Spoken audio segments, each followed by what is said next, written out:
earlier this morning, our time, the Vikings and Steelers in Ireland. The touchdown, Pittsburgh now 24-21 over the Minnesota Vikings, and they are now, what's their record, 3-1. All right, that game was seen over on NFL Network. Our Fox people worked it as well. Afterwards, yes, Pam Oliver with Aaron Rodgers. So we were the underdogs to the Vikings. Obviously a very good team, but I think we finally played the kind of football up front that we wanted to. I didn't know if you got... hopefully there'll be a couple on the plane ride back. It's a long flight. Feels a whole lot better after a win. I love you. Let's check out a kid making his first ever start. I'm not that old, but yeah, I'm joking. I played against Howie. If you fully recovered, obviously, and going against a team like Cleveland, you know, with a great defensive end in Myles Garrett, and even when they're showing Myles Garrett and some of the things he was doing out there, even though he didn't have the sacks and the numbers, these are two of the most fun guys for me to personally watch because they both are max effort guys every single time. Some of the best at their position, their technique, they take pride in the craft of rushing the quarterback and everything else. So I love watching these two. One of the wonderful things is watching these two folks. We're sitting back there watching these games, and these two defensive linemen are talking about how they use their hands, how they use their body, how they got position. I'm sitting there, and as a quarterback, I've learned more football since retirement just sitting back listening to two clowns go after it. Yeah, I mean, I learned nothing about quarterback play, but I learned a lot about you. I think it's important to note, week one, the thought was Detroit's taking a step back. Both coordinators gone. 5 coaches off the coaching staff. The guy in the front of the room hasn't changed. And his toughness, it just permeates the entire roster. It's the wide receivers. Like I said, you want the rock, you got to block. You know, I mean, these wide receivers block. Amon-Ra St. Brown is one of my favorite players in the league. He does it all, and that's an easy touchdown on a swing, but he's just tough in the run game. He's tough in the passing game. He catches the ball across the middle. He sets the tempo for that team. I think he embodies what that team is all about. He's Hines Ward. Yes. He's Hines. Good comparison. This era's That's a really good. Yeah. Hey, talking about the former Steeler, TB, the current Steelers, we talked about Aaron Rodgers. You mentioned his performance today. Right. They get the win. They're now 3-1, and that's not a team you go, they're really good at this or really good at that. But, again, they just keep winning. You know what? There's a wonderful thing about the start of a football season. We all overreact after week one. It's just human nature.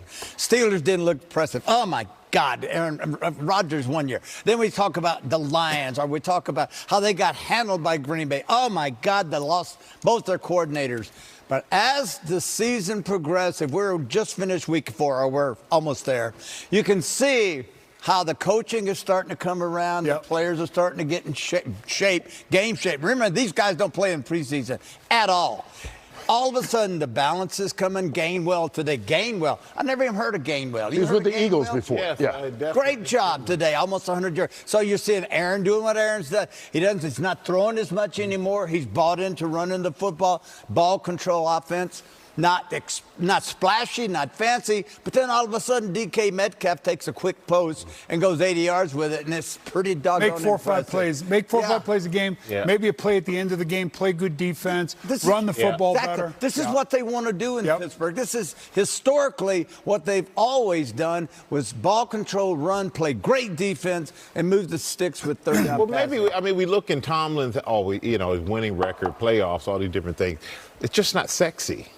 So I think we look at it and go, it's not as flashy as other people. So maybe, and I think a lot of attention has been paid to Aaron Rodgers being there, obviously, and rightfully so. But I do believe that this is one of those teams you look around, they're in the playoffs, and we all know with that defense, and when you have a great defense, anything can happen in the playoffs. And with Baltimore struggling. Baltimore's really Baltimore's going to be saying Baltimore's going to run away with this division. Yeah, I thought. And their defense. And we said Cincinnati would be there because of Burrows, and now Burrows. But now he's hurt. Yep. Yeah. Hey, Michael, before we go, I want to ask you your perception of Dart. I mean, this team on both sides of the ball, the Giants today, seem to have just a different energy. Yeah. I mean, it seemed like they were like, whoa.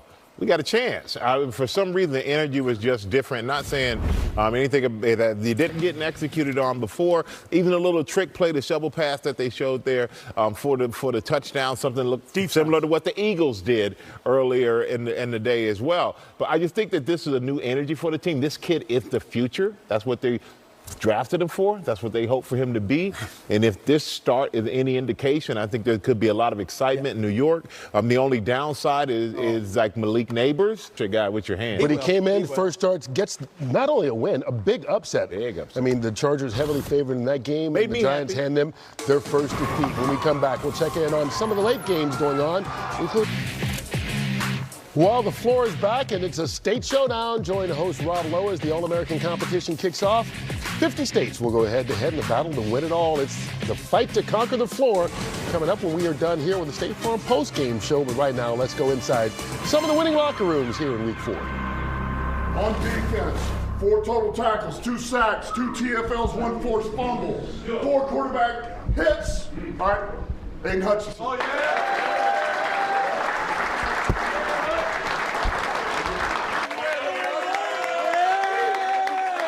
Appreciate everybody that was on the punt return team, man. Like, without y'all know how it is. It's hard to win in this league, bro. We got to just go ahead, get ready for the next week and everything like that. But, man, I love y'all, boy.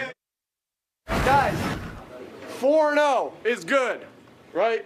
It's good. What did we talk about all week, though? Good. Don't let good get in the way of great, right? We got a lot of work to do. Right? Enjoy every second of this. Hard to win in the National Football League. It's hard to win in the National Football League. It's even harder to win on the road.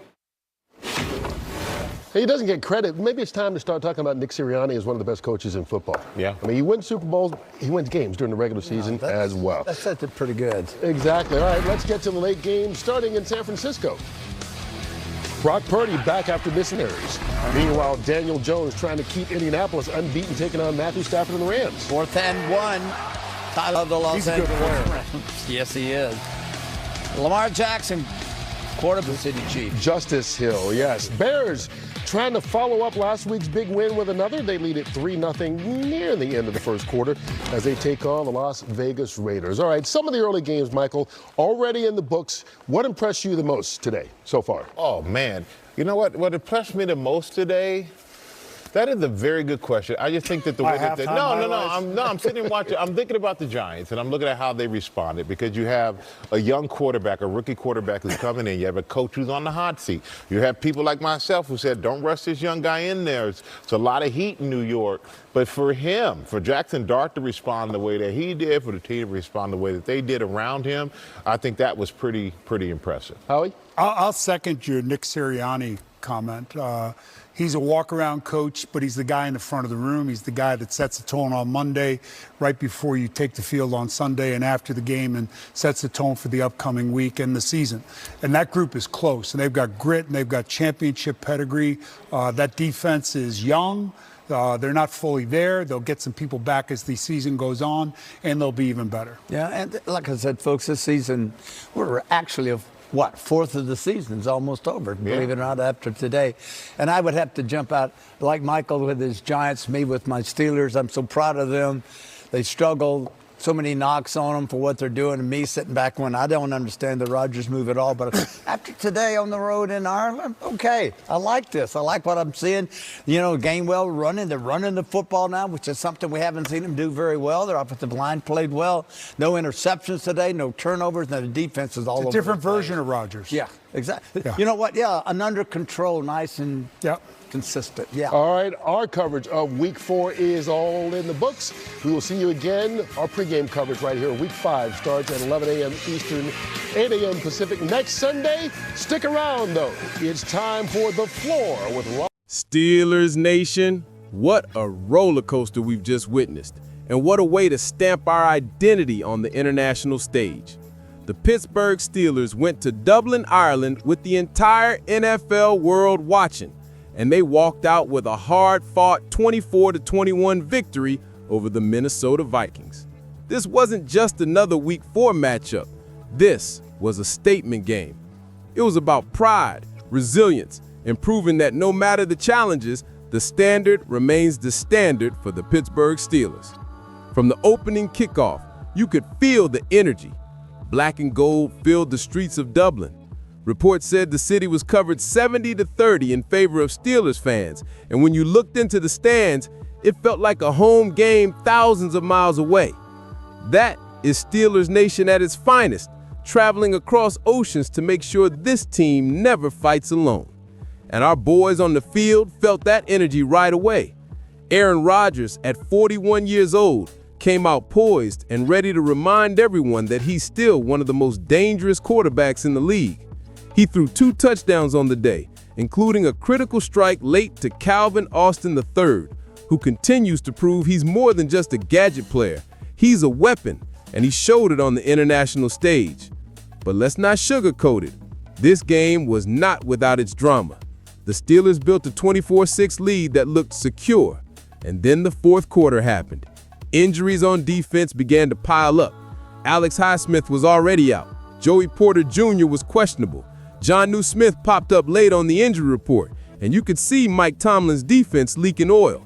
The Vikings smelled blood and fought back with 2 late touchdowns, making this a nail-biter in the final minutes.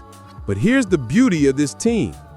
Even when the defense was stretched thin, even when the offense wasn't firing on all cylinders, they still found a way to win. That still is football. And how about TJ Watt? Once again, when it mattered most, the heartbeat of this defense made his presence felt. Watt got home, he applied pressure, and he reminded Carson Wentz that nothing comes easy against Pittsburgh. Alongside Cam Hayward, who continues to defy age at 36 years old, the defense may not have been perfect, but they were clutch when it counted. That's what separates good teams from great ones, finding a way to finish even when the script turns against you. Now, let's talk about Mike Tomlin. Post-game, he didn't sugarcoat anything either. He said it himself. The defense was leaking oil with injuries, they couldn't run certain schemes, and that put them in a tough spot. But that honesty is what makes Tomlin one of the best leaders in the NFL. He acknowledges the flaws, but he always finds the solution.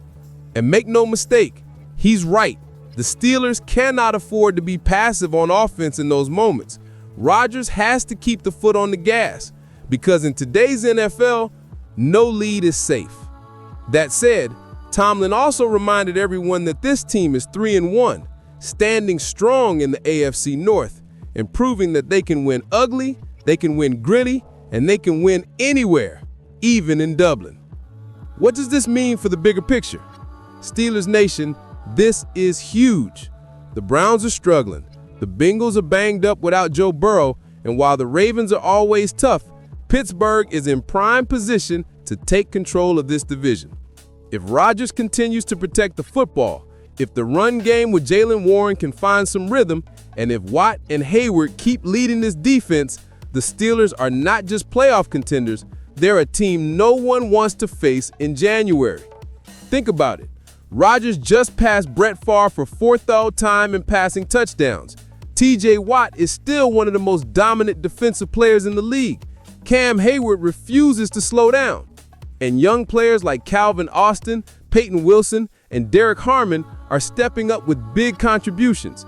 This roster is blending veteran leadership with hungry new talent, and that's a dangerous combination for the rest of the league.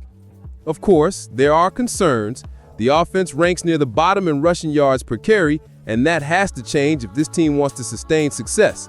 The defense, while opportunistic with turnovers, cannot afford to give up big runs and late touchdowns like we saw against Minnesota. But here's the key. Those are fixable problems.